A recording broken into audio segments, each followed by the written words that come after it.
Jason Rzucidlo reporting for AmericaJR.com, and I'm here at the DTE Energy Headquarters here in downtown Detroit. I'm being joined by Ana Medina, a program manager for electric vehicles. How are you today? Very good, and you, Jason? Nice to meet you. Very good, you too. So since we're at your headquarters, I'd like to start by discussing these 4 charging stations here.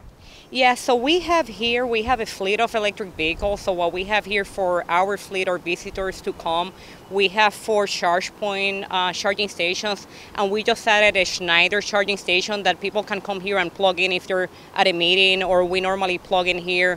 You know, employees from DTE Energy can also use them. Okay. So basically these here are for, people that have official business with the DTE Energy? Yeah, this is more our visitor parking lot. So people that are come over, or they either work here or they're coming for a meeting, they're able to come here and plug in here. All right. Now, as you mentioned, there are 16 new stations across the metro area.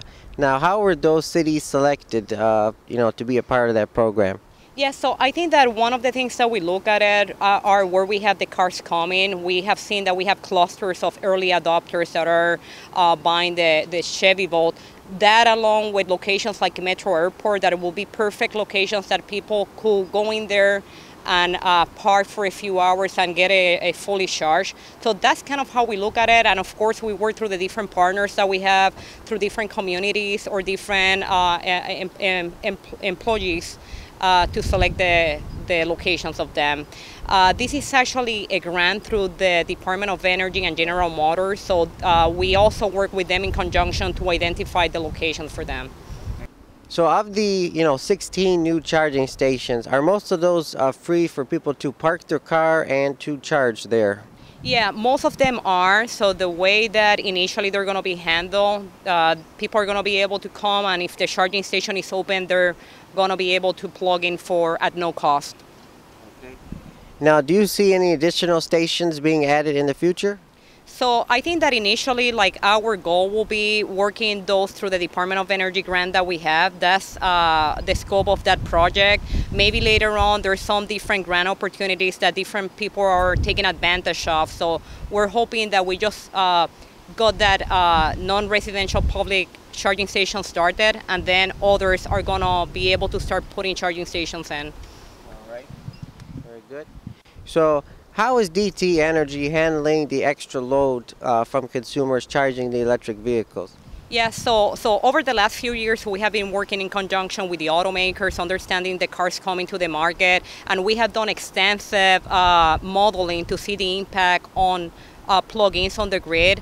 And overall, the grid is ready. We're ready from a generation to a distribution system capacity. I think the other thing that we are also doing, we're offering discounted rates for people to charge off-peak. So I think that that's going to be another step that is also going to further help us manage the load. People charging off-peak, we're doing a lot of education around that, and I think that that will really help overall. Now, are you going to be increasing your output, to make up for this?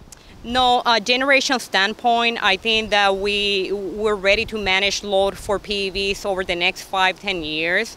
I think that what we have to look at, we designed the system to manage the summer peak, right? So overnight, which is when people come home and plug the cars in, we have plenty of capacity to handle that load.